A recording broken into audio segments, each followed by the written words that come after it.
सुबह 9 बजे तक नीतीश कुमार जीते हुए दिख रहे थे, लेकिन रात 9 बजे तक पूरा खेल पलट चुका था।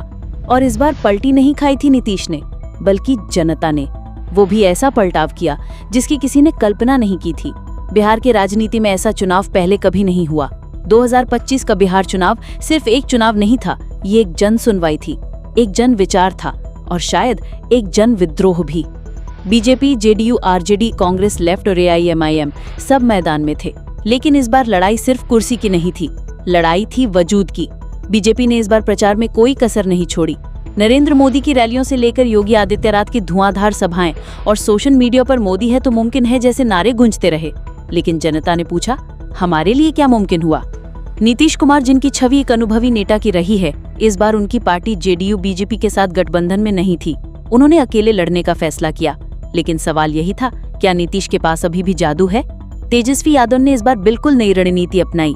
न पुराने भाषण, न जातिगत बातें, सिर्फ रोजगार, शिक्षा और विकास की बातें। उनके भाषणों में बदलाव था और भीड़ में जोश।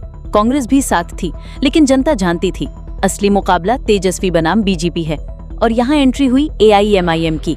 असदुद्दीन ओवैसी की पार्टी ने सीमांचल में जबरदस्त प्रचार किया। मुस्लिम बहुल इलाकों में उन्होंने युवाओं को रोजगार, शिक्षा और सुरक्षा का वादा किया। कई लोगों ने कहा कि अगर इस बार मुसलमान वोट बटा तो बीजेपी को फायदा होगा। लेकिन कहानी में ट्विस्ट आना अभी बाकी था। पहले चरण में ही वोटिंग ट्रेंड साफ हो गया था। जनता बदलाव चाहती है, लेकिन वो बदलाव किसके पक्ष में जाएगा ये कोई नहीं जान पा रहा था। गांवों में महिलाएं पहली बार बोल रही थी, हमने जिनको देखा है बार बार अब उनसे मोहभंग हो गया है। नौजवान बेरोजगारी से तंग थे और उन्हें किसी चमत्कार की नहीं, ठोस योजना की जरूरत थी। चुनाव खत्म होते ही एग्जिट पोल्स आने लगे। किसी ने बीजेपी को बहुमत दिया, किसी ने आरजेडी गठबंधन को और कुछ ने कहा हंग असेंबली।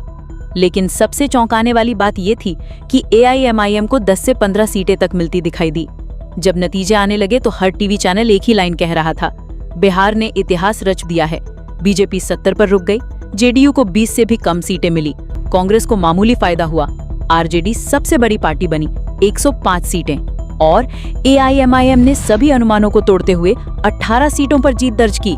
तेजस्वी यादव ने ओवैसी से मुलाकात की और एक नया गठबंधन बना, महागठबंधन प्लस। नई सरकार, नई सियासत। तेजस्वी यादव मुख्यमंत्री बने। ओवैसी ने समर्थन दिया, लेकिन बाहर से। पहली बार बिहार में मुस्लिम दल का इतना मजबूत दखल हुआ। ओवैसी ने कहा, हम सत्ता के भूखे नहीं हैं, हम सम्मान और अधिकार के लिए लड़ रहे हैं। इस चुनाव ने बता दिया, बिहार में न जाति का खेल चला न मजहब का, इस बार चला तो सिर्फ जनता का दिमाग। अब सवाल यह है, क्या तेजस्वी अपने वादे निभा पाएंगे? क्या एआईएमआईएम सीमांचल को आवाज दे पाएगी? और क्या बीजेपी इस हार से सबक लेगी? एक बात तो तय है, बिहार अब उसी ढर्रे पर नहीं चलेगा और अगला चुनाव इससे भी बड़ा खेल बन सकता है। नई वीडियो की अपडेट के लिए सब्सक्राइब करें हमारे YouTube चैनल दी क्विक रिपोर्ट इंडिया को।